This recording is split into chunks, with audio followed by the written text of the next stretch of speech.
He thought it would be just another awkward blind date. But when she walked into the diner dressed in a soldier's uniform with 5 little girls trailing behind her, he nearly stood up and walked out. What happened next? It didn't just change his night. It changed all of their lives. Subscribe CTA Natural and Warm. Before we begin, if you believe in second chances, quiet acts of love, and the healing power of unexpected kindness, consider subscribing to our channel. We share true-to-life stories that touch the heart and inspire the soul. Now let's begin this unforgettable journey.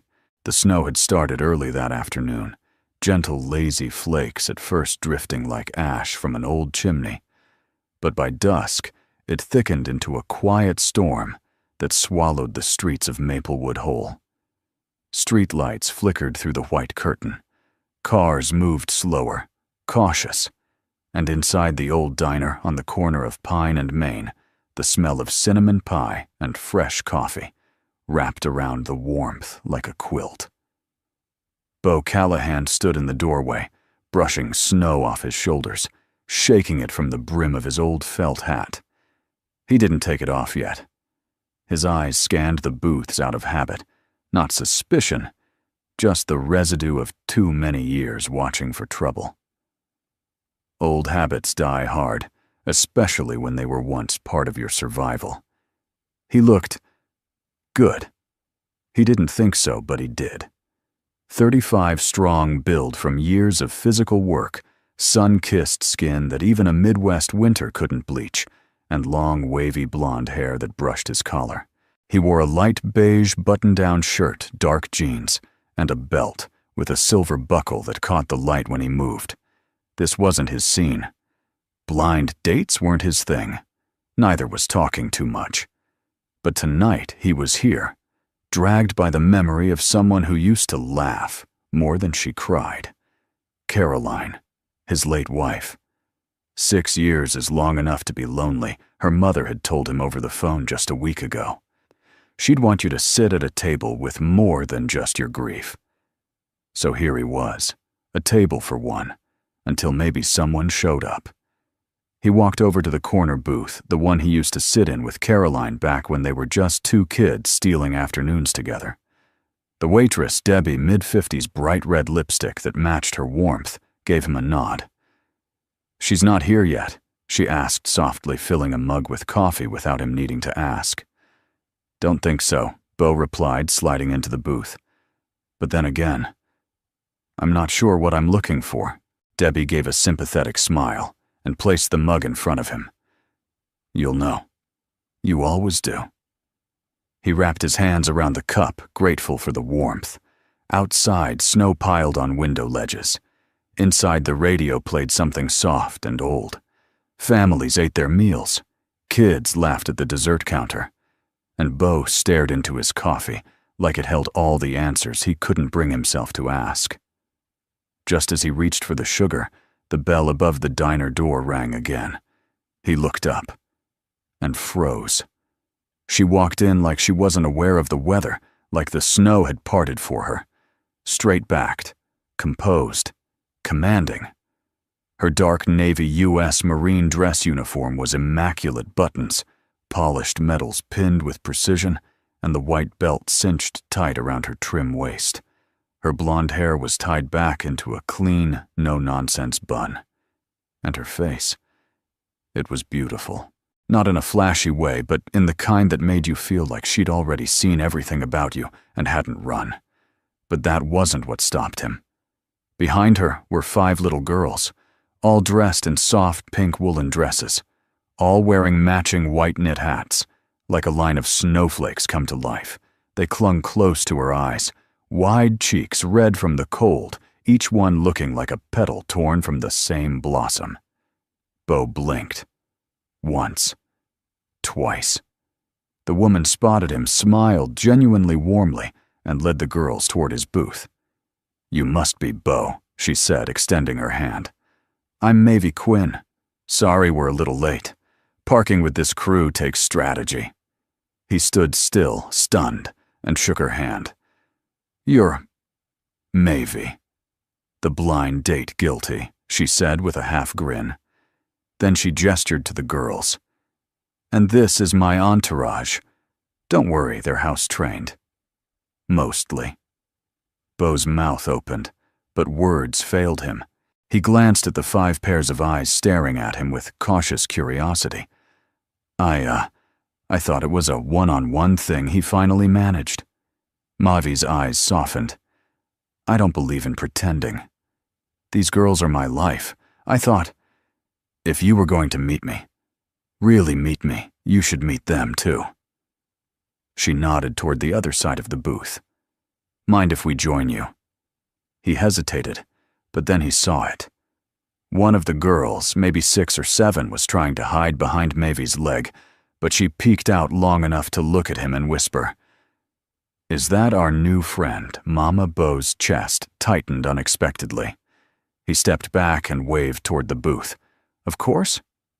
"Please." They slid in like practiced choreography, one sitting beside Mavi, the other squishing into the long bench. Laughter bubbled as one nearly knocked over the water glass. "Sorry," Mavi said, reaching to catch it. "They're still learning what it means to fit." "Don't worry," Beau said, settling across from them, still absorbing everything. "So am I." And then suddenly he smiled. Really smiled for the first time in a long time. Outside, the snow kept falling, but inside that booth, a man with no plans, a woman with nothing to hide, and 5 small pieces of wonder had just rewritten the meaning of a table for 2. The smell of grilled cheese and hot chocolate wafted through the air as the waitress returned with a tray full of mismatched kids' mugs and menus. Debbie raised a curious eyebrow at Beau while setting down the cocoa. "All this for you," she teased under her breath. Beau chuckled quietly and shook his head. "Long story." Mavi caught the exchange and smiled. "We have a lot of stories," she said, helping one of the girls stir her cocoa, though most of them involve glitter dragons or very serious tea parties. Beau watched her move, calm, gentle, efficient. She poured sugar into one girl's mug without being asked, adjusted another's knit cap, and gave a soft nudge to the youngest, who was trying to drink too fast. The girls responded to her with the kind of quiet trust that wasn't taught, just earned. "These girls," he said slowly, "they're yours." "In every way that matters," Mavi answered, then glanced at him. "But no, not biologically." Beau didn't press. He just nodded and reached for his own mug. "There's something," he murmured. The girl sitting nearest to him beamed. "We're the 5 petals, 5 petals," Beau asked, raising an eyebrow. The girls all giggled. "That's what Mama calls us," said the oldest, who had freckles across her nose and a protective air about her. "'Cause we're all different, but we stick together like a flower." Mavi smiled, slightly embarrassed. "I might have said that once. Now it's gospel." Beau grinned, and something unfamiliar stirred in his chest, something lighter than what usually lived there. He looked at each girl more closely now. The youngest, maybe 5, clutched a stuffed bunny with fur so worn it was practically translucent.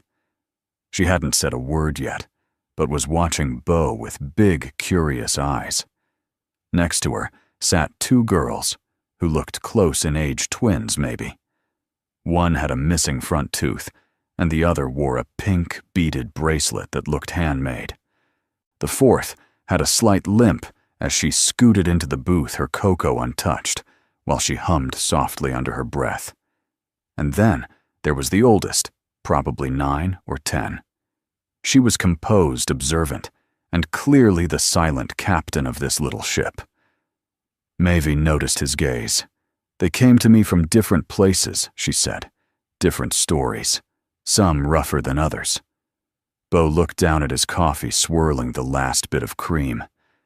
"You adopted them?" "Not legally." Yet Mavi said, "But they live with me, eat with me, laugh and cry and throw cereal at me. I'd go to war for them again if I had to." She sipped her own cocoa eyes, thoughtful. I didn't come tonight to pretend I'm someone else, Bo. I know this is a lot of noise, a lot of backstory, but I've spent too long trying to convince the world that I'm manageable. I'm not. Life isn't. But I am honest. Bo met her eyes. There was steel in them, but not the cold kind. It was earned, forged in experience. He liked that. You know, he said slowly, when I got here and saw you walk in with the girls, I thought maybe I'd been set up. Maeve laughed, a warm, genuine sound that made one of the girls giggle. I get that a lot, she said. But no, this wasn't a prank, just real life, unfiltered. One of the twins tugged on Maeve's sleeve. Can I go pick a song on the jukebox? Ask Mr. Bo, she said gently. It's his booth tonight. The girl looked at Bo, eyes round. Can I please? He nodded, surprised at how easily the word came out. Go ahead. She dashed off, her sister chasing her. Sorry, Maeve said. They have jukebox rituals. Let me guess. Bo smiled. One picks the song, the other presses the buttons. Maeve laughed again. Every single time. He took a deep breath and leaned back. I didn't expect this. Any of it. I know, she said softly. But sometimes the best things come wrapped in the most unexpected chaos. Bo turned to the youngest girl, still cradling her bunny. What's your name, sweetheart? She didn't answer. Maeve leaned in. That's Lottie. She doesn't speak much, but she hears everything. She'll talk when she's ready. Lottie looked up at him, and for a second, Bo could swear she smiled. Hi, Lottie, he said gently. Nice to meet you. She nodded once, solemn. Debbie returned with a tray of grilled cheese sandwiches and hot soup. Plates were past napkins tucked under chins, and Coco slurped with delight. And in that moment, amid the chatter, clinking spoons and jukebox music softly playing Patsy Cline, something shifted inside Bo. He was still a man carrying grief, still a father who had buried love too soon. But for the first time in a long time, he wasn't just remembering what had been lost. He was witnessing what could still be found. Maeve caught him looking not at her, but at all of them. The girls, the mess, the unexpected beauty of it all. She spoke low so only he could hear. You don't have to say yes to all of this, Bo, but I needed you to see what me really looks like. Bo didn't speak right away. He looked down at the table, then around the booth. 5 mugs, 5 little bowls, 5 wool hats piled at the corner, all surrounding a woman who looked like both a soldier and a soft place to land. I'm not scared, he said finally. Just surprised. She smiled. Then we're halfway there. Outside, the snow kept falling. Inside, the table, for one, had become something else entirely. By the time dinner plates were cleared, the corner booth had turned into a scene out of a holiday postcard. The window beside them fogged from breath and warmth. Laughter echoed from the girls' end of the booth as they whispered secrets and traded spoonfuls of whipped cream from each other's cocoa mugs. Bo sat quietly, not in retreat, but in observation. Something rare was unfolding, and he didn't want to interrupt it by speaking too soon. He hadn't planned on staying this long. He'd intended to politely make it through a 45-minute dinner, and then head home maybe with a kind thank you and a good luck handshake. But here he was, leaning into every word, noticing every detail, from the way Maeve's eyes darted to each girl like a quiet sentry, to how she always seemed to be a step ahead of their needs, without them ever asking. He was used to stillness. After Caroline passed, his house became a cathedral of silence. Polished floors, unread books, one coffee mug always waiting in the dish rack. But here, in the hum of children's voices and cocoa slurps, something in him stirred like an old piano being played for the first time in years. Tell me something, he finally said. Eyes on Maeve. Why bring them tonight? Myvi took a sip of coffee. Black, no sugar. You mean, instead of leaving them home and pretending I'm a woman with no strings? He nodded. Exactly. She leaned forward, resting her forearms on the table. Because I'm tired of editing myself to be likable. Her voice wasn't sharp, just honest. I've spent years shrinking, smiling just enough, hiding just enough to make other people comfortable. But these girls, she glanced toward them. They're not baggage. They're not a burden. They're the reason I still believe the world has some good left in it. Bo looked at the girls again. The twins were now drawing shapes with their fingers in the condensation on the window. Lottie had finally taken a bite of her sandwich and was now holding it triumphantly, like she'd climbed a mountain. Most men maybe continued see 5 kids and a uniform and run. I get it. It's a lot. It's not cute or sexy or easy. But if I have to start off a connection by hiding the best parts of my life, what's the point? Bo said nothing for a moment. Then he smiled a soft, lopsided grin that only appeared when he meant it. That's brave, he said. Maeve tilted her head. Is it brave or just tired of being disappointed? A little of both, maybe, he said. He reached for his cocoa, only to realize it had long gone cold. Still, he sipped it like it was fine wine.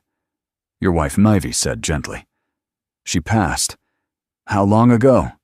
6 years, he said, setting the cup down. Caroline. Breast cancer. It came fast. Took everything faster. Maeve's face softened. I'm sorry. Bo nodded. I wasn't ready to lose her. Still not some days. People tell you grief gets easier. It doesn't. It just gets quieter. Like background music you forget is playing until a certain song or smell or Tuesday reminds you she's still not there. I know that song, Maeve said quietly. Mine's a different version, but the chorus feels the same. He studied her face. You lost someone. She nodded. My husband. He was Navy, deployed overseas. His convoy never made it back. Bo's expression didn't change, but something shifted in his posture, something like respect. I'm sorry, he said. Me too, she replied. We were only married a year. They sat in silence, not awkward, not forced, just 2 people holding a quiet space that had long been empty. One of the twins interrupted them, scooting closer. Mr. Bo, do you know any magic tricks? Bo raised an eyebrow. Magic? Yeah, like pulling coins out of ears or turning napkins into birds. Bo smiled. Well, I don't know about birds, but I can do this. He reached into his jacket pocket and pulled out a quarter. With a flick of his wrist, it disappeared, then reappeared behind the girl's ear. Her gasp was so loud, even Debbie at the counter looked over. Do it again, she squealed, bouncing in her seat. Bo laughed an open, hearty laugh that caught even him by surprise. Maeve watched it all with quiet joy. It wasn't just the trick. It was the way he leaned in, the way his hands were gentle with her daughters, the way his presence didn't shrink the space, but somehow made it feel more full. You're good with kids, she said, when the girls turned back to their drawing. He shrugged. Used to be a camp counselor in college. Thought I'd be a teacher once. Life had other ideas. You're not uncomfortable. He met her eyes. Maeve, I thought this would be a strange night, maybe even a disaster. But sitting here, hearing your story, watching your girls laugh, it doesn't feel strange. It feels needed. By them, she asked softly. No, he said. By me. Maeve's throat tightened. She wasn't someone who cried easily. Too many years in the service, too many nights learning how to swallow tears like gravel. But now her chest warmed in that specific way only truth could spark. I wasn't sure you'd stay, she said. Most men don't last through Coco. I almost didn't, Bo admitted with a chuckle. But then one of them called me her new friend. And that kind of thing is hard to walk away from. Myvi smiled a slow, grateful smile. I'm glad you stayed. The check came. Bo reached for it instinctively. Split? Myvi asked. He hesitated, then shook his head. Tonight I'd like to treat the petals. She raised an eyebrow. You remembered the nickname. Hard to forget something that pure. They stood and gathered coats and gloves. The girls formed their line again, 5 snow-colored dots in a parade of pink and wool.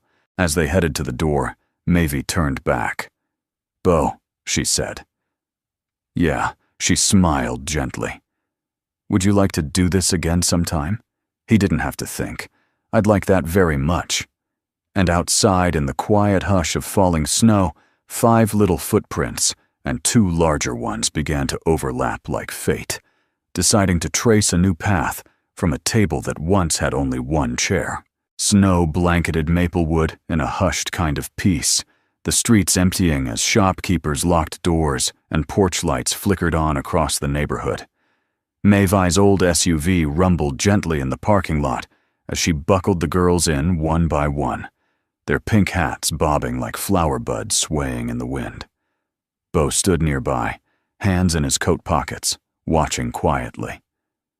Lottie, still clutching her threadbare bunny, was the last to be helped into her seat.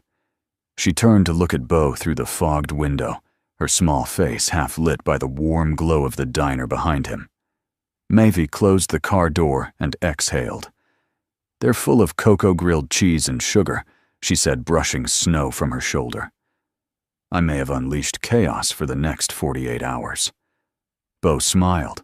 They're good kids. Polite. Bright. They're survivors, Myvi replied, which is another word for kids who've seen too much too early, but still find ways to smile. Bo nodded. The air between them wasn't heavy, but it carried weight. The good kind. The kind that meant they'd said enough to each other earlier that didn't need repeating. You sure you want to drive in this? He asked, nodding toward the thickening snow. Myvi glanced at the windshield. Not ideal. But we've been through worse. He hesitated. You live far. She smiled faintly.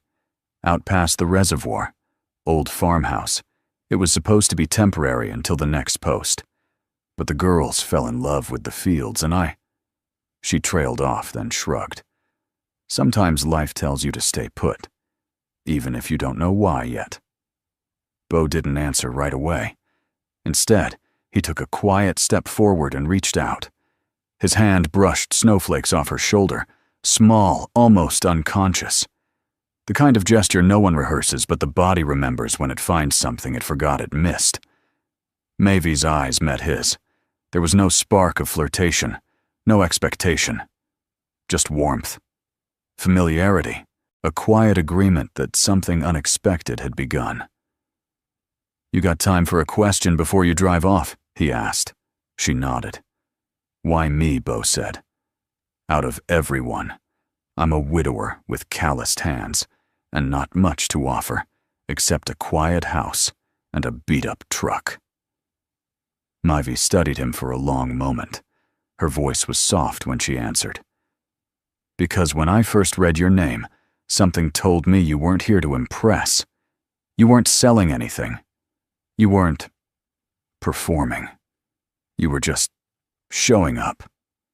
She paused, then added, I didn't need someone to rescue me. I needed someone who could hold still while the world kept spinning. And you strike me as someone who doesn't mind standing still. Bo's throat tightened, not from sadness, but recognition. That's the nicest thing anyone said to me in a long time, he said. From the back seat of the SUV, a tiny voice piped up, muffled by glass but unmistakable. Mr. Bo? It was Lottie. He leaned toward the window.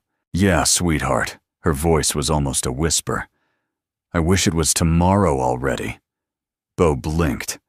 Why's that? She smiled with the kind of innocence that could crack the hardest armor. So we could see you again. Bo looked at Myvi. Her eyes shimmered, but she didn't look away. He stepped back and gave a small salute to the window. Tomorrow's not far, little one." The girls giggled in chorus, and Maivo slid into the driver's seat, starting the engine. The headlights lit up the snow, swirling in front of them like dancing ghosts. She rolled down the window halfway. "Thank you," she said, "for not running when things got real." Bo grinned. "Thanks for not running when I messed up the coin trick." She laughed, softly shifted into drive, and pulled away. Bo stood still, watching the taillights fade into the snowy dusk. The moment lingered long after the car disappeared. It stayed in the imprint of tiny boots in the snow, in the echo of giggles still caught in his coat, in the lingering warmth of a table meant for two that somehow fit six. He turned toward his truck, opened the door, but didn't get in. Instead, he reached into his coat pocket and pulled out an old folded card. The RSVP for the blind date. His friend Paul, a Navy buddy from years ago, had mailed it to him as a joke, scrawling in blue ink. "This is not a setup. Just a woman worth meeting." Give it one night. He opened the card again, reading the scribbled address and phone number. But this time, his eyes lingered on the name, Mavi Quinn. He stood there in the snow card in hand and smiled.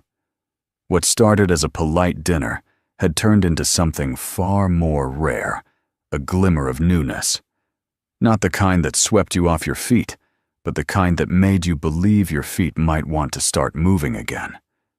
The snow continued to fall, but Bo Callahan didn't feel cold anymore. Saturday arrived cloaked in the kind of crisp, golden light that only follows a heavy snowfall.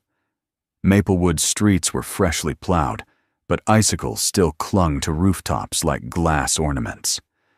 At the corner of Pine and Main, the old diner buzzed with life locals catching up over pancakes, laughter rising like steam from mugs of coffee.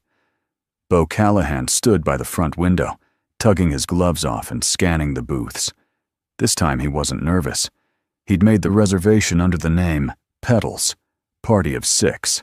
A booth wasn't enough, not for what he had in mind. So he'd asked Debbie to push 2 tables together near the big window, where the light poured in brightest and where the girls could press their fingers against the foggy glass. Debbie approached him with a raised brow and a teasing smirk. Back so soon, Romeo Bo smiled sheepish. "Might be the first time I've made a second reservation for the same woman in 1 week." Debbie handed him a fresh coffee. "I set out 6 place settings just like you asked, and I stocked extra whipped cream for the little ones." He looked down at the table, 6 mugs already waiting, 5 with bendy straws, and 1 plain white ceramic for Mavi. It was strange how easily he remembered small things about people he'd only just met. But then again, maybe that was what happened when something mattered. The bell above the door rang. He turned, and there they were. Mavi entered first, her winter coat open just enough to show a soft gray sweater beneath her olive green scarf. Her hair was looser today, no bun, just gently pulled back in a braid. She looked different. Not less strong, just softer around the edges, like someone who'd finally let the sun touch their skin again. Behind her came the girls in a formation that now felt familiar. Lottie in the middle, Bunny clutched tight. The twins arm in arm, the oldest leading like a mini general. "Hey there," Bo greeted, stepping forward. Lottie's eyes lit up. "You kept your promise." Bo knelt to her level. "I said tomorrow's not far. And look, it's already today." She threw her arms around him without warning. It was brief, a child's hug, but it landed like a warm brick in his chest. Mavi smiled. "You've been promoted from friend to safe person. That's big." Bo stood touched. "I'll do my best to live up to the rank." He guided them to the table, and the girls slid into their spots, like dancers returning to a familiar stage. The twins immediately began rearranging silverware into star patterns. The oldest helped Lottie out of her coat, then whispered something that made her giggle. Bo watched Mavi as she settled in her eyes, sweeping the table with the quiet grace of someone who didn't take peaceful moments for granted. Coffee Bo offered, lifting the carafe Debbie had left. She nodded. "Thank you." As he poured, Myvie glanced around and said, "You remembered everything." He shrugged. Didn't want to get demoted. The meal passed like a slow river, easy natural. They talked about snowmen and school, about Mavie's talent for burning pancakes and Bo's tragic inability to braid hair. The girls told him about their made-up holiday called Second Christmas, which apparently involved costumes, pillow fights, and hiding chocolate under the couch. Bo promised to attend if he was invited. "You're already on the guest list," said the oldest, with a seriousness that made it sound like an oath. After plates were cleared, the girls begged for jukebox time again, and Myvie handed them a few quarters. One by one, they ran off, leaving Myvie and Bo with a rare pocket of quiet. She looked at him. "I was afraid you wouldn't call." He met her gaze. "I almost didn't. Not because I didn't want to. I just didn't think I was allowed to want anything again." Mavie softened. "I know that feeling. You start thinking the best parts of your life are behind you, but then one of those best parts throws whipped cream at her sister and calls you her new favorite grown-up." He chuckled. "That happened fast." Mavie stirred the last of her coffee. "Kids don't wait around for adults to decide if they're ready. They just decide for you." Bo nodded, then quieter. "I've been alone a long time." "So have I," she replied, "even when I wasn't." They fell into silence again, but it wasn't empty. It was full of things neither of them needed to say, because sometimes the truth speaks loudest through comfort. Suddenly, one of the twins returned holding a napkin. "It's for you," she said, handing it to Bo. He unfolded it. In the center was a crayon drawing 6 stick figures holding hands. A tall blonde man with cowboy boots, a woman in a long braid, and 5 tiny girls, each with a pink heart above their heads. At the top, in clumsy purple lettering, "Our table." Bo swallowed hard. "This is beautiful." "It's your table now, too," the twin said matter-of-factly, then ran off. Mavie leaned forward, elbows on the table. "You okay?" He nodded slowly. "I think this table used to be for one." Myvie looked at him, heart in her eyes. "Not anymore." Just then, the jukebox played a crackling version of "You Are My Sunshine," and without anyone saying a word, Lottie climbed out of her seat, walked over to Bo, and sat beside him. No words, just her bunny in one hand, and her head on his arm. Mavie watched quiet. Bo reached across the table and took Myvie's hand. She didn't pull away. Outside, snow still lined the streets. But inside that diner, lit by warm bulbs and the sounds of soft laughter, the table that had once seated a grieving man now held something entirely new. A woman with hope in her eyes. 5 girls who still believed in magic. And a man who had finally, quietly, irrevocably begun to believe in it again, too. The first time Bo saw Mavie's farmhouse, it reminded him of the kind of place you see on old postcards. Wide porch, leaning barn, out back, tire swing hanging from a crooked oak. But it wasn't the paint that made it special. It was the shoes by the door. 5 tiny pairs lined up in different directions. The smell of cinnamon and laundry inside. The faint sound of giggles echoing down the hallway. He hadn't planned to come over so soon, but Myvie had invited him the following weekend.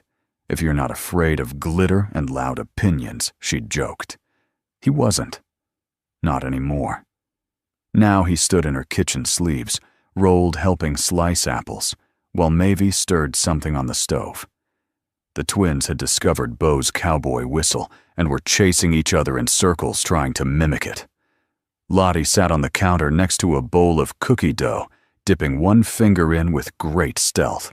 The eldest Anna was outside stacking snow into small bricks, like she was preparing for war or an ambitious igloo. There was no space for loneliness in that house. The air was filled with too much life. But even in the warmth, Bo knew somewhere beneath all this joy, there were still stories unsaid. As Mavi moved past him to reach a jar on the top shelf, her sleeve pulled up, revealing a thin scar running along her inner forearm. It wasn't long, but it was sharp, clean, purposeful. She noticed him glance, didn't flinch. "I got that in Kandahar," she said, voice steady. Bo set his knife down slowly. "Combat IED," she replied. "Convoy was ambushed. We lost 2. I made it back with that and a cracked shoulder. Medics patched me up. VA patched up what came after." She turned the heat down on the stove and leaned against the counter. "I don't tell many people that part. Not because I'm ashamed. Just, people either pity you or pedestal you. And I don't want either." Bo didn't move. "I'm not going to do either." She gave him a long, searching look, then nodded once.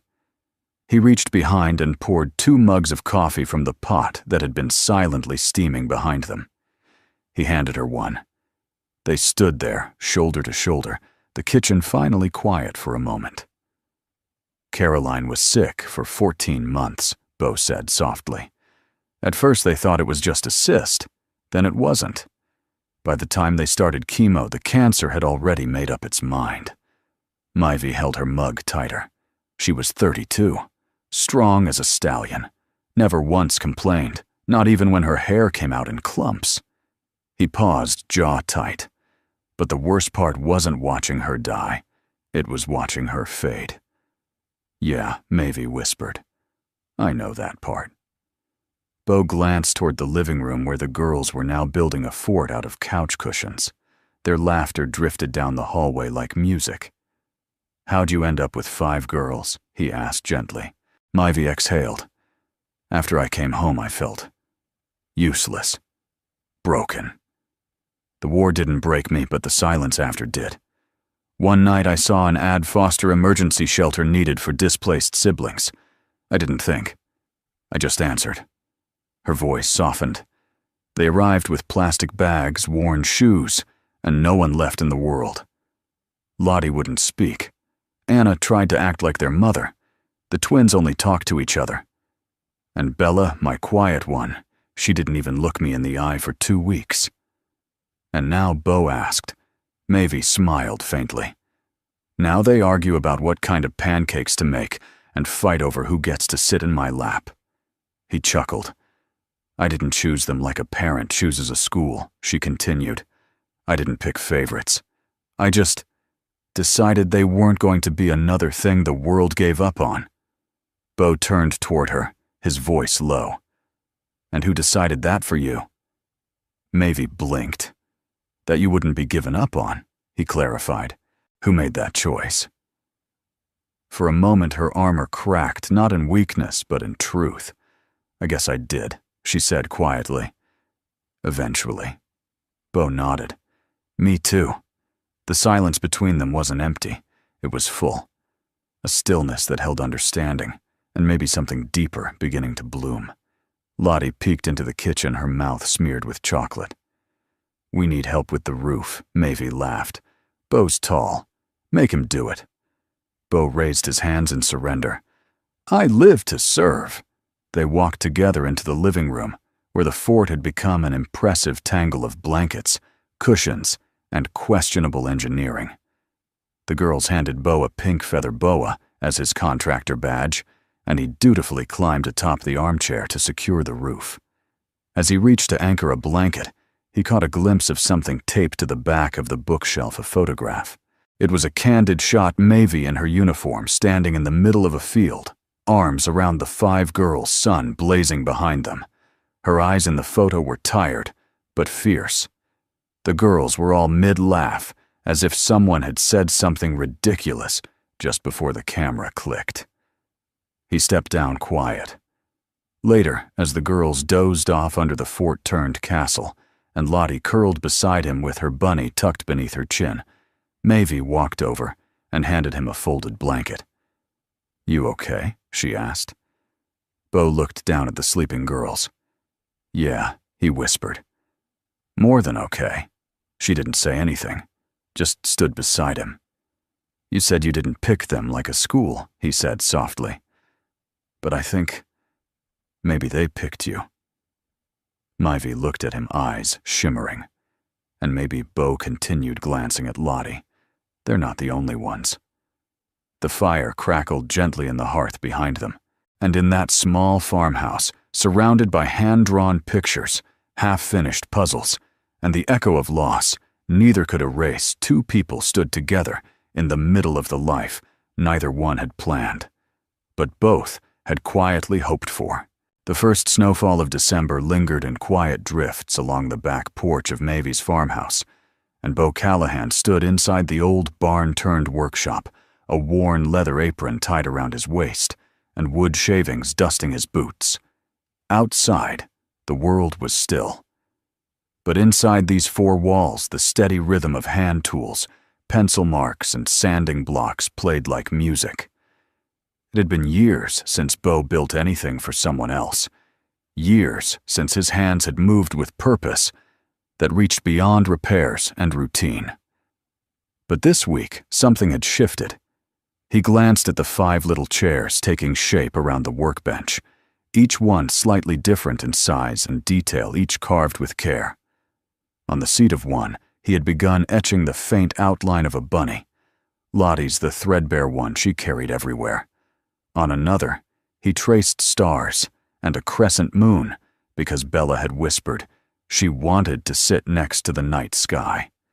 They weren't commissions. They were gifts. Maybe even something more sacred than that. Bo sanded the last corner smooth, then stepped back. 5 chairs each ready to be finished, stained and polished. Not for sale, not for show, but for a kitchen where joy spilled like syrup and a soldier mom tried every day to stitch piece out of pieces. The barn door creaked open behind him. Myvi stood there, her scarf caught in the breeze, cheeks pink from the cold. You weren't at the front door, she said. Anna said you might be hiding in here. Bo smiled. Not hiding, just building. She stepped inside, eyeing the chairs, her breath caught for a moment. You made these, he nodded, brushing off sawdust from the smallest one. Well, they're still drying. But yeah, thought the petals could use proper thrones. Mavi walked over, slowly tracing her fingers along the curved edge of one chair. Bo, this is beautiful. They deserve beautiful, he said simply. She turned to him, eyes filled with something weightier than gratitude. No one's ever done something like this for them, not even close. Bo shrugged. They've done something for me. It just looks different. She studied him for a moment, as though trying to see into the corners of his soul. You're not just building chairs, are you? Bo leaned against the workbench, running a hand through his hair. No, I suppose not.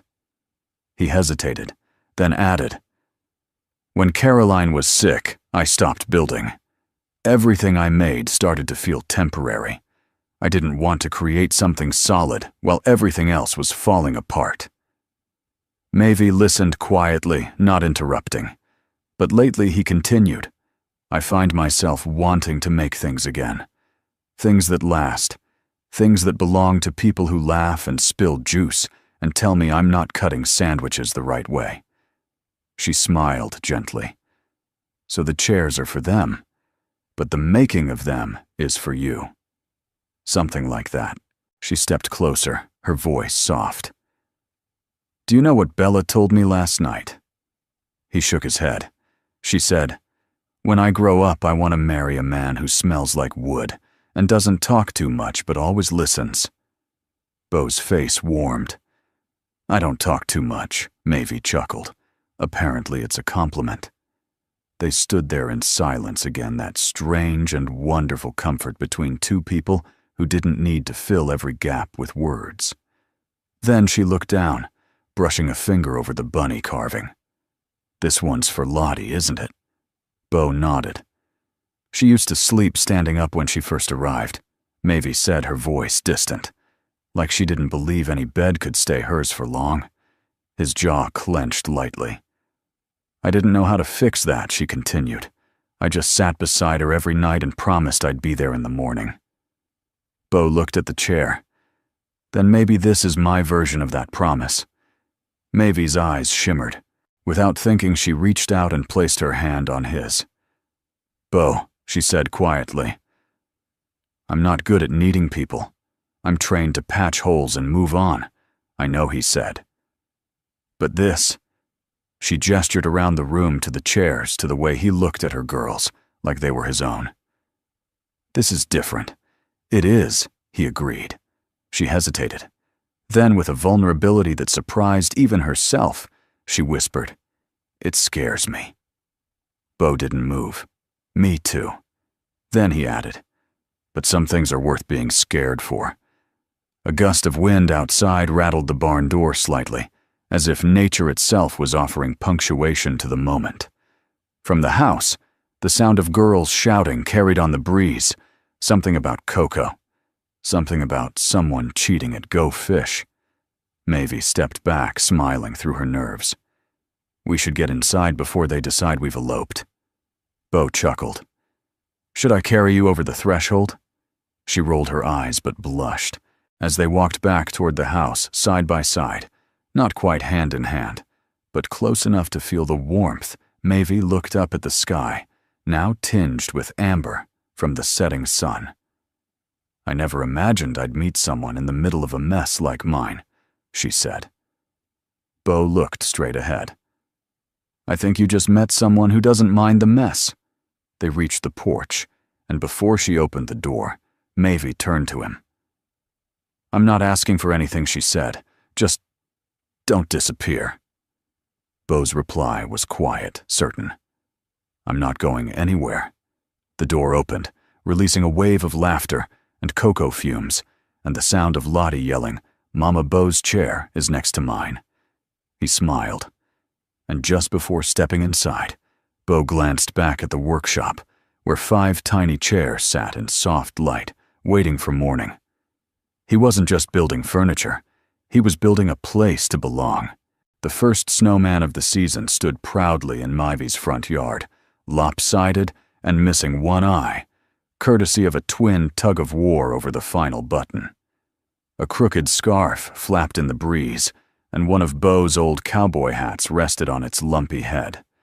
Laughter echoed across the field behind the house, where the girls were building snow forts, the twins locked in a fierce snowball truce that had already collapsed twice. Maeve leaned against the porch post, sipping from a thermos, eyes full of calm. Beside her, Bo tightened the last screw on the tire swing that had hung dormant for years. Didn't think I'd ever see this old thing hold weight again, she said. Bo tugged at the rope one last time. Well, you married a Marine. That rope can probably lift a car.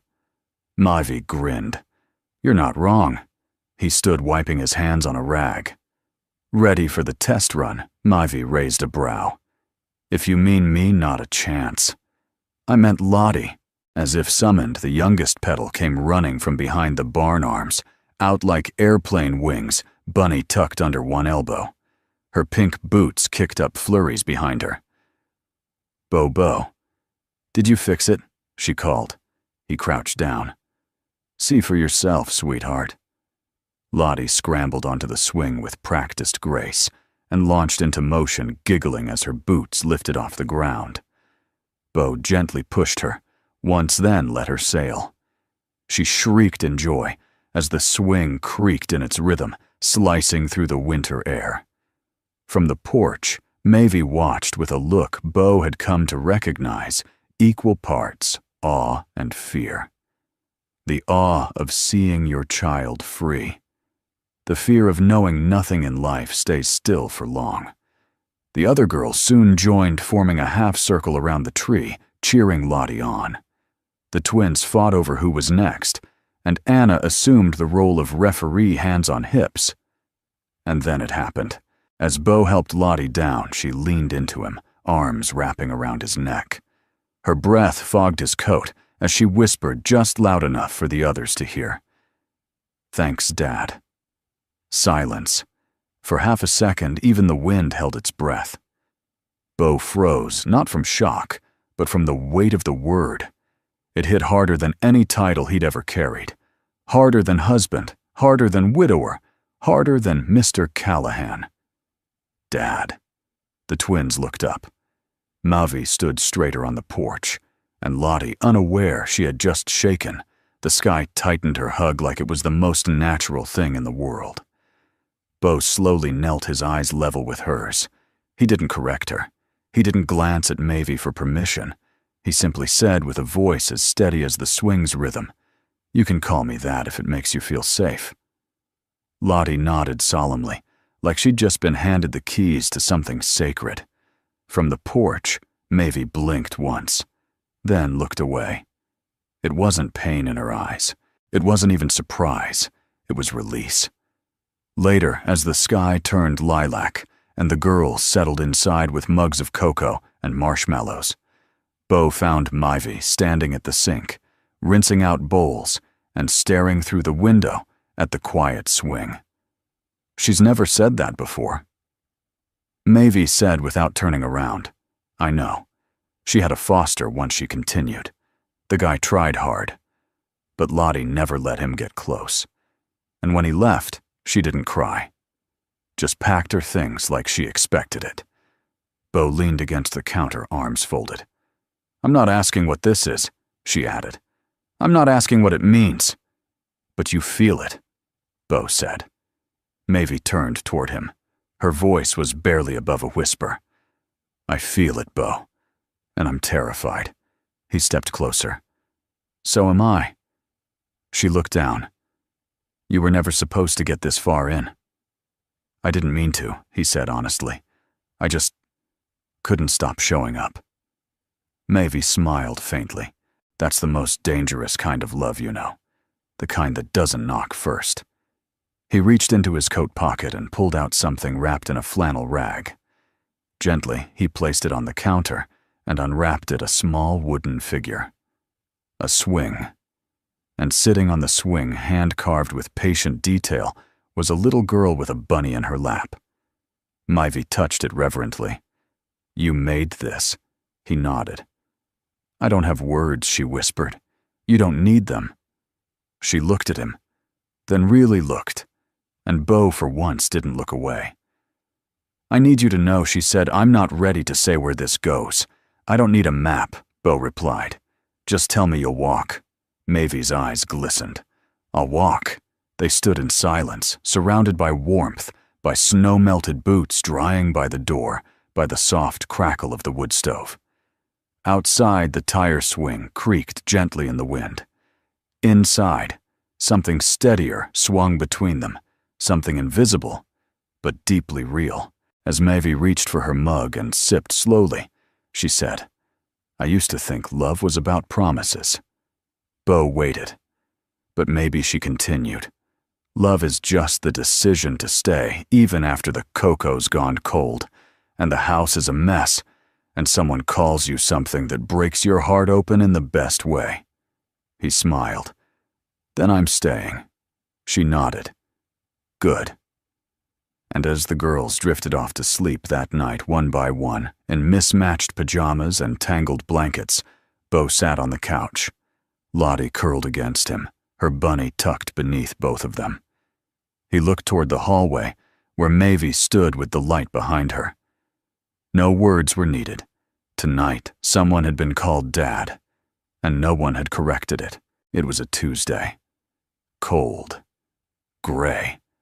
The kind of day where the sky forgets what color it used to be, and the sun just doesn't bother trying. Inside Mavi's house, things were unusually quiet. The girls sat at the kitchen table with untouched plates of macaroni and apples. Lottie poked at her food with the back of her spoon. The twins weren't fighting. Anna was staring out the window. Mavi checked the time again. 6:42 p.m. Bo was never late. Not once since the day he showed up with 5 tiny chairs in the back of his truck. Not once since the first time he fixed the porch light without being asked. Not once since he promised Lottie, "I'm not going anywhere." But now he was gone. No message. No call. And for reasons she couldn't fully explain, Maeve felt something beneath the disappointment fear. She tried to shake it off. Told herself he might be tied up with a repair, or maybe his truck slid off one of the back roads. Still, she kept glancing at the window every time headlights passed, each time ending in a small silence that landed heavier than the last. Mama Bella's voice was soft. Did Beau forget? Maeve forced a smile. I'm sure he's just running behind. Anna pushed her chair back, scraping the floor. Maybe we should have never called him Dad. That one hit harder than Maeve was ready for. She stood grabbing a dish towel just to have something in her hands. Beau's a good man, she said. Sometimes grown-ups get pulled away by things they can't control. But he always tells us, Lottie whispered. He always says, when. Maeve had no answer. That night she tucked the girls into bed with more effort than usual. The twins didn't argue over who got the pink blanket. Bella didn't ask for 2 bedtime stories. Lottie simply clutched her bunny and said nothing. Maeve stood in the hallway long after the lights were off, arms folded across her chest, fighting the ghost of something she'd buried years ago, the ache of being left. Not again, she thought. Not this time. The next morning, just after dawn, a familiar engine rumbled down the gravel road. Maeve was already outside, boots crunching over frost, as Beau's old pickup pulled to a stop beside the barn. He stepped out slower than usual. No coat. Eyes shadowed with something deeper than fatigue. Maeve didn't speak. He held out a worn cardboard box, something tucked under his arm. I brought something. She stared at him. I know I should have called, he said. I should have told you. You think her voice wasn't sharp, but it wasn't soft either. He looked down. I went to see someone yesterday. Someone I've been putting off for years. Maeve waited. My mother-in-law, Beau said quietly. Caroline's mom, that softened her. I've kept a box of things, Caroline's old photos, letters, her music box.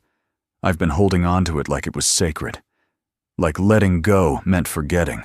And I realized, if I'm going to keep a promise to your girls, to you, I had to keep one last promise to Caroline first. Maeve's voice was hushed. What promise? That I'd let myself live again. Fully. Honestly. Without the guilt. He handed her the box. I'm not giving her away, he said. I'm giving her peace. And I think she'd want me to stop looking backward. Maeve took the box gently. Why didn't you just say that last night? Beau's eyes filled with quiet apology. Because I was scared that if I said goodbye to my past, I wouldn't be welcome in your future. She stepped forward. You're late, she said. And the girls were heartbroken. I know. And Lottie didn't touch her dinner. Beau winced. That one hurts. She called you Dad 5 days ago. You don't get to disappear after that. He nodded. You're right. Maeve sighed. But you showed up, and that's what they'll remember. He looked at her carefully. What about you? I'll remember this, she said, lifting the box. The courage it takes to grieve out loud. The way you choose to come back even when it's hard. A long pause passed between them, the kind that doesn't ask to be filled. Beau finally spoke. Can I see them? They're inside, getting ready for school. He started toward the porch, but Maeve stopped him with a hand on his arm. They still believe in you, she said. So don't give them a reason to unlearn that. I won't.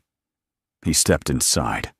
The moment Lottie saw him, her bunny dropped to the floor, and she ran, arms out, eyes shining. Beau scooped her up without a word. She leaned into his shoulder. I thought you left. I had to go make something right, he said.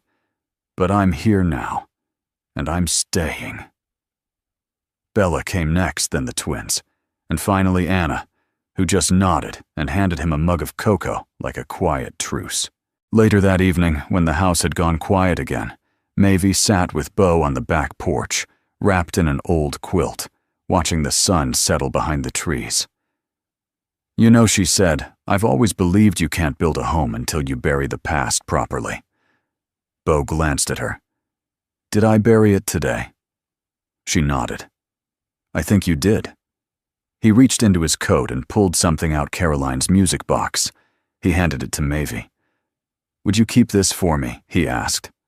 "Not to forget, just to honor it in a different place." Maeve took it, eyes soft. "I'll keep it beside the wooden swing."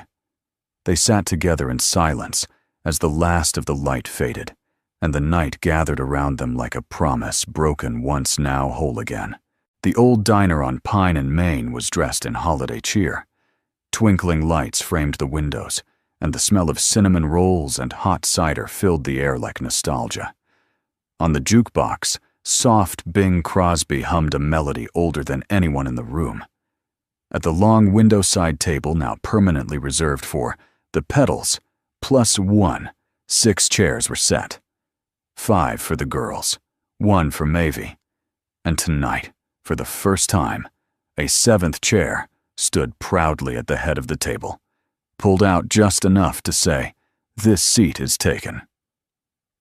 Beau sat in it, with a little girl sleeping on his shoulder and a Santa hat hanging crooked on his head, compliments of the twins. Lottie, half asleep, clutched her bunny and mumbled something about peppermint pancakes. Anna sipped from her mug like a miniature adult, monitoring the syrup-to-plate ratio of her younger sisters. Bella was humming softly, kicking her feet under the table, and Maeve. She sat back, cocoa in hand, watching it all with a softness in her eyes that had nothing to do with exhaustion and everything to do with belonging. "You realize," she said, leaning toward Beau, "that this is the first time in 2 years none of them asked to go home early from dinner." Beau glanced around the table. "This is home." Maeve smiled, heartful. "It really is." Debbie, the longtime waitress, approached with a tray stacked high with gingerbread cookies. "Merry early Christmas," she said, setting them down. "And congratulations." Beau raised an eyebrow. "Congratulations," she pointed to the table. "It's not every day I see a man sit at that end of a table and not look like he's about to bolt." Maeve laughed. "He's had a few practice rounds." "Practice," Debbie said. "Honey, this man showed up on a Thursday night and rebuilt a family. I'd say he earned more than cookies." Beau rubbed the back of his neck, flushed. "Thanks, Debbie." She winked. "Don't let her go, sweetheart. This kind of woman only comes around once in a lifetime, and she's already got a squad behind her." As Debbie walked off, Beau turned to Maeve. "She's not wrong." Maeve tilted her head. About which part, he hesitated. "All of it." She rested her hand on his. "You think you're ready for what? To call this real?" Beau looked at the little girl asleep against him, the laughter at the table, the warmth in his chest that hadn't existed in years. "I don't think it's something I call," he said. "I think it already called me." Maeve blinked slowly, lips parted just slightly, as if her heart had whispered something her mouth didn't dare say. Beau reached into his coat pocket and pulled out a small velvet pouch. He opened it and slid something across the table, a hand-carved key smoothed and polished, tied with a simple red ribbon. Maeve picked it up, stunned. "It's not a proposal," he said quickly. "Not yet. It's a promise. To what? To never leave the table again." She looked at the key in her palm, then at him. "Beau, I'm not asking you to rush," he said. "Just to know I'm not going anywhere. This key opens the workshop, or your front door, or even just the part of your heart you thought was locked up for good." Tears stung her eyes, not from sadness, but from recognition. This wasn't a grand gesture. It wasn't a diamond or a vow. It was better. It was a man saying, "I see your life exactly as it is, and I want in." She closed the pouch and placed it in her coat pocket over her heart. Then slowly, deliberately, she stood, walked around the table, and knelt beside his chair. Lottie stirred slightly but didn't wake. Mavi reached for Beau's hand and pressed her forehead lightly to his. "Then I guess I'd better start setting a place for you." Beau swallowed hard. "You already did." A few booths over a couple in their 60s looked on quietly.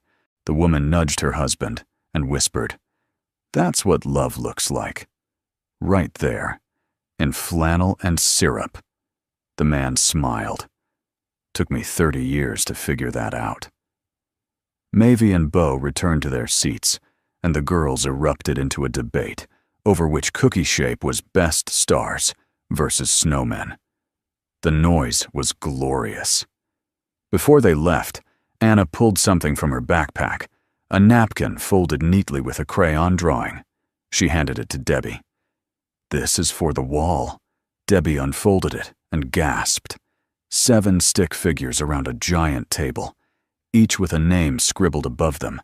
Beau, Maeve, Anna, Lottie, Bella, the twins. In the center of the table, a wooden key drawn in bright yellow. Above it, in blocky purple letters, "Our table isn't full without him." Debbie smiled misty-eyed. "I think I've got just the spot." She taped it beside the register right under the sign that said, "Be kind." Outside, snow began to fall again, gently this time, like a blessing. Beau lifted Lottie into his arms as they stepped out, Maeve close behind the other girls bounding toward the truck. As he opened the passenger door, Maeve leaned in and said, "You know what? I realized tonight." "What's that?" "That chair," she whispered, "the one we always left empty at the end of the table." He turned to her, waiting. "It was never really empty. It was just waiting for you." Beau's chest rose slowly. He reached for her hand, squeezed it, and smiled. "I think I've been waiting for it too." And as they drove off into the quiet December night engine, humming giggles in the back seat, Lottie finally asleep on Maeve's shoulder, there was no question left in anyone's heart. The chair wasn't empty anymore. Christmas morning arrived in a hush of white. Snow blanketed the countryside like lace, soft and untouched, muffling every sound except the squeals of 5 little girls in fuzzy pajamas running down the stairs of a farmhouse that now echoed with warmth. The tree in the living room leaned ever so slightly, thanks to an enthusiastic attempt by the twins to reach the star, but it stood tall, proud, draped in popcorn garlands and handmade ornaments with crooked lettering and glitter fingerprints. Maeve sat curled on the couch in her flannel robe, a cup of coffee cradled in her hands. Her braid fell loose over one shoulder. She didn't look tired. She looked filled, content, whole. Beau knelt by the tree handing out presents with the deliberate patience of someone who had once spent many Christmases alone and didn't take this chaos for granted. "Lottie, this one has your name in sparkly ink," he said, handing over a box with pink wrapping and slightly lopsided tape. Lottie beamed. I knew Santa knew my favorite color. Bella Maeve called from the couch, "If you open yours too fast, you won't remember who gave what." Bella giggled. "That's okay. I'll say it's all from Dad." Maeve's eyes darted to Beau. He didn't flinch, didn't look surprised. He simply reached over and tousled Bella's hair like he'd been doing it for years. Later, after the wrapping paper had turned the floor into a sea of crumpled color, and the girls were busy playing with their new treasures, Maeve stood and slipped into the kitchen. She returned moments later, holding a long, thin box wrapped in plain brown paper. "Okay," she said, standing in front of Beau. "My turn." He looked up from where he was helping assemble a dollhouse. "I thought we weren't doing anything big." "We're not," she said. "This isn't big. It's right." She handed him the box. He sat back and peeled away the paper. Inside was a folded piece of aged linen wrapped around a frame. When he unrolled it, his breath caught. It was a hand-stitched cloth bordered in blue thread with 7 small chairs embroidered in a circle, each one a little different. One had bunny ears, another had a heart. One had a wrench stitched onto it. One had a little braid. And in the center, 2 words stitched with quiet reverence, "Ours now." Bo swallowed hard. "Did you make this?" Maivai nodded. "Started it the night Lottie called you Dad. Finished it last week." He reached for her hand. "Maivy."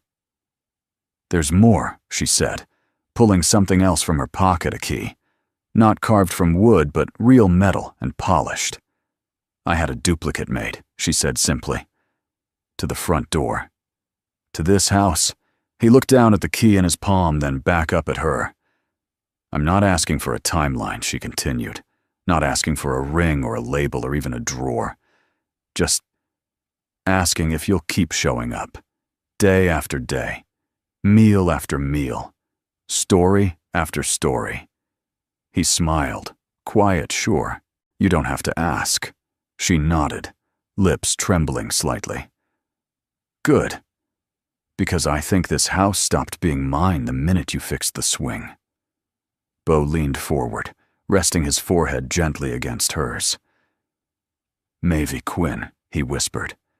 "There was a time I thought my life ended when Caroline took her last breath. But now, I think it just paused, like a song waiting for its next verse." Her eyes shimmered. "And what do you hear now?" He glanced around the room, the girls, the tree, the joy that vibrated in the very walls. Laughter. Grace. The sound of belonging.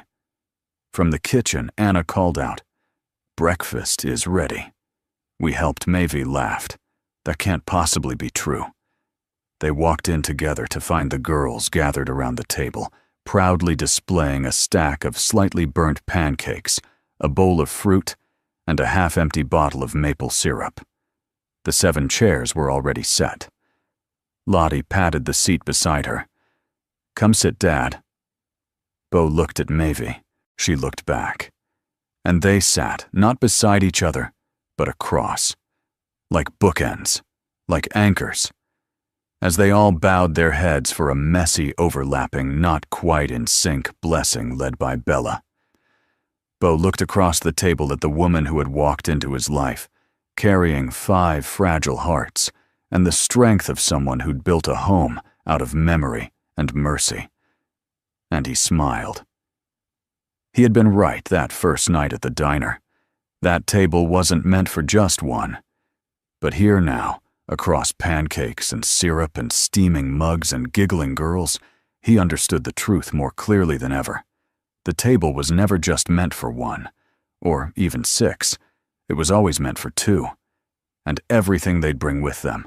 If this story touched your heart, even just a little, we'd love to know where you're watching from.